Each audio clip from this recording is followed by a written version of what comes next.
Hello, my name is Sahil Anchal, and I'm a PhD student at Bharati School of Telecommunication Technology and Management at Indian Institute of Technology, Delhi, India. I'm presenting my presentation, video presentation, with the title FootsNet, a convolutional neural network for footstep-based person identification in IEEE Census 2022 conference.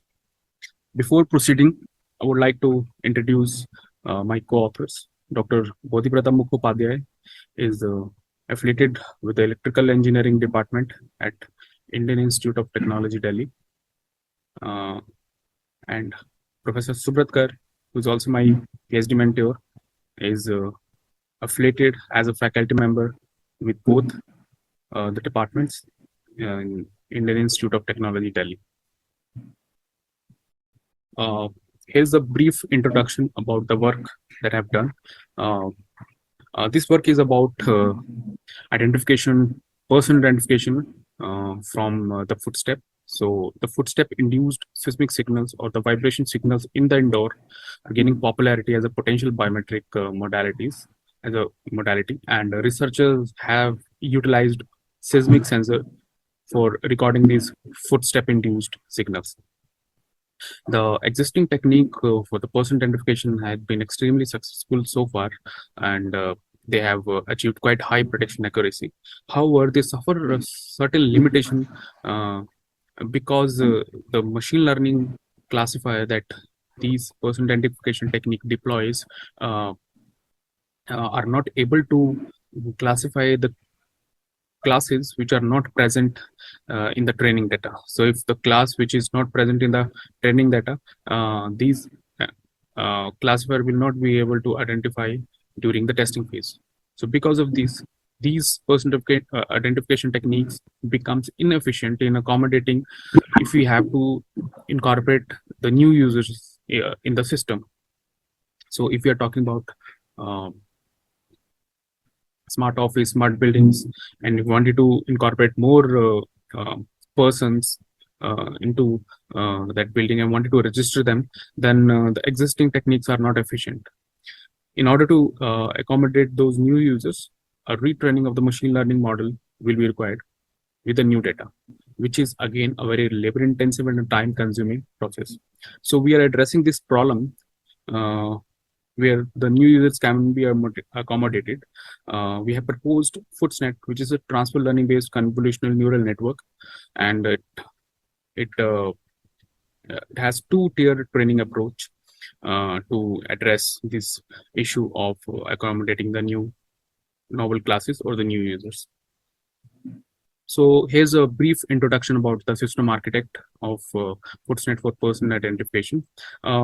We have a given dataset in which we have one abundant labeled sample.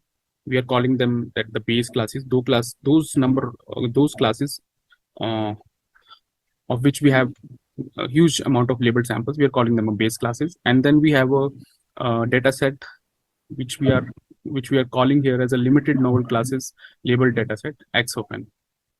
So our goal is to train a model for novel classes from these limited labeled samples using the transfer learning approach. So basically we have three components of the system architect: signal recording and preprocessing, one-dimensional convolutional neural network model, and the transfer learning based training methodology. So in this figure, this recording and the pre-processing module has first seismic sensor followed by the ADC. So seismic sensor we have used with a sensitivity of 2.88 volt per millimeter per second with a gain of 100, and the analog to digital converter, which converts this analog signal into digital form, have configuration of 16-bit and 8 kilohertz sampling frequency. The signal pre-processing is required because, as we can see in this figure, this is the recorded signal which has generated when human subject was walking around the sensor. So as we can see that these impulses or these spikes are the actual footfall events, or we can say the signal of interest. As the signal lies between the two consecutive footfall events is noise, and we are not interested in processing these noise. So we have to extract this footfall event, footstep events. So in order to extract these events, we are using the USLEET technique, which is unsupervised learning based event extraction technique, which used Gaussian mixture model based clustering technique first to detect the footstep events within the signal, and then the windowing technique is used to extract these events. After extracting these events, the extracted events are then rendered to this one-dimensional convolutional neural network-based model. This has two sub-network. One is the feature extractor, and another is classifier. The feature extractor has a weight parameter, WFF, and it has two layers of convolutional neural network, which is one-dimensional. The classifier has one dense layer and one output softmax layer. The W of B is the weight parameters of this classifier. In the training, for the training, we have used propagation based algorithms, and for the classification loss, we have considered cross entropy loss. So these are the description of the layer of the 1D CNN model. We have an input layer, then we have first convolutional layer. This is one-dimensional convolutional layer with a ReLU activation function, and then we have a second convolutional layer with the ReLU activation function. Both are followed by the max pooling. Then it is followed by the flattened layer, which actually flattens the input that it receives from the second convolutional layer. Then we have a first fully connected layer. So this all constitutes the feature extractor. After this, we have a dropout layer. Then we have a second fully connected layer and the third fully connected layer, which is the output layer. So the dimensionality in the output layer is corresponding to the number of classes present in the training dataset. And N of E is the number of footstep events that we're considering in a sample. So what happens is that single footstep does not give much information about the person.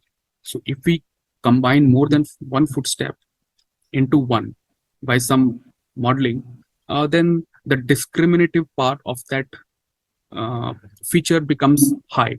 So if we are considering more than single footstep, that would have more distinct feature space, interclass feature space. So that's why we are considering as the NE, where we are considering more than a single footstep in a sample. So that's why we have 1D CNN with multi-channels. So NE is corresponding to the number of channels, means that much number of channels we will be using in this 1D CNN. So this was about the system architect. And then the training methodology. In the training methodology, we are adopting two-stage training approach. The first is pre-training, in which the feature extractor and the classifier are trained from the scratch using the training sample present in the based classes by minimizing the classification loss. And as we know that in the base classes, we have huge amount of labeled data. So it's helping in learning the better representation from the footstep events. And then in the fine-tuning stage, what we are doing is we are freezing the feature extractor network and only classifying the training the new classifier, which has the same structure but the different weight parameters, by minimizing the classification loss using the limited samples presented in the novel classes.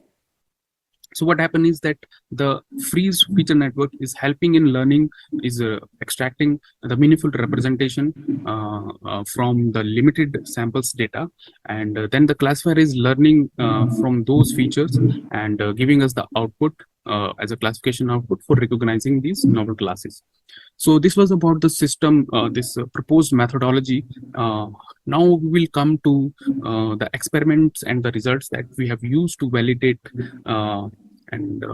validate that how it is better as compared to the existing methods, what is the minimum number of footsteps are required, and how does the system the performance of the system varies when we increase the number of users present in the novel class datasets. So we have collected data from 15 participants, which makes the total number of footsteps more than 35,000. The dataset was collected by making the participants walk around the sensor in an annular region of 3 to 4 meter of radius from the sensor. Prior to the dataset collection, we have also seeked the ethical clearance from the Institute's ethics committee, since the data collection involves the human subjects. So that's why we have sought this ethical clearance from the Institute's ethics committee. We have implemented this FootsNet in the Python using the PyTorch library, and the size of the single footstep is kept 1500 samples, and the number of footsteps that we are considering in a sample is equals to 3.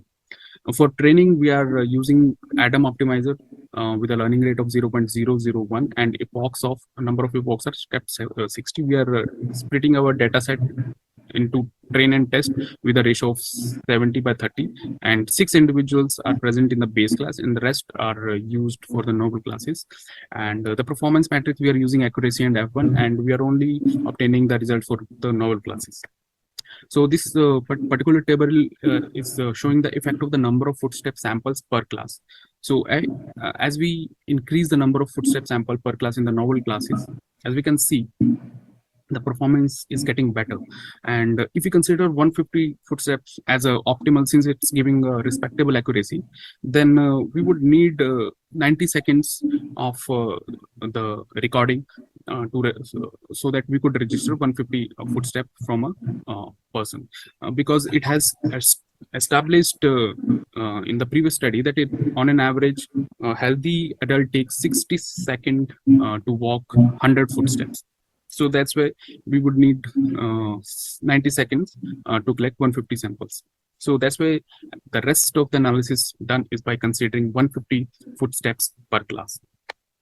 This table is actually the performance comparison with the existing person identification technique, and it is showing how it is effective in recognizing the novel classes of the new users in the dataset. So this FootsNet without transfer learning is the same network, but is trained without using the transfer learning. So as we can see from the performance, accuracy, and F1, the margin is quite high margin. We are scoring more than 80%, and as compared to the existing method, the margin is quite high. So this again is giving a picture that how the proposed method is beating the existing person identification technique, which are not effectively able to recognize the novel classes. This graph is showing the effect of the number of novel classes present in the data. So if we have 3 novel classes in the data, then both FootsNet with and without transfer learning are almost giving the similar performance. But as soon the number of novel classes are increasing, the performance of the FootsNet without transfer learning is deteriorating much as compared to the FootsNet. FootsNet, however, is still able to maintain its accuracy above 80%. So the transfer learning approach here reduces the need of the large amount of training data required, and it also retains the good identification accuracy. At the last, we are using the Footstep-Based visualization to get the intuitive understanding how the proposed transfer learning based approach is effective. So as we can see that the figure in the right side, it's a proposed FootsNet, in which the data is clustered class-wise in a very nicely well separated clusters. Whereas in the FootsNet without transfer learning is highly scattered, and there is interclass overlap also. So these results has validated that the proposed method is quite effective in accommodating the new users in the system. So the conclusion is that we have proposed 1D CNN based transfer learning technique called FootsNet for the person identification, which is quite efficient to accommodate the new users. And the experiments has shown that as compared to the state of the art techniques, FootsNet is quite effective in accommodating the new users, and also by varying the number of footsteps and varying the number of novel classes, we are able to figure out that what should be the minimum number of footsteps are required and how many number of novel classes we can incorporate with maintaining the optimal accuracy. So these are the references, and thank you for watching.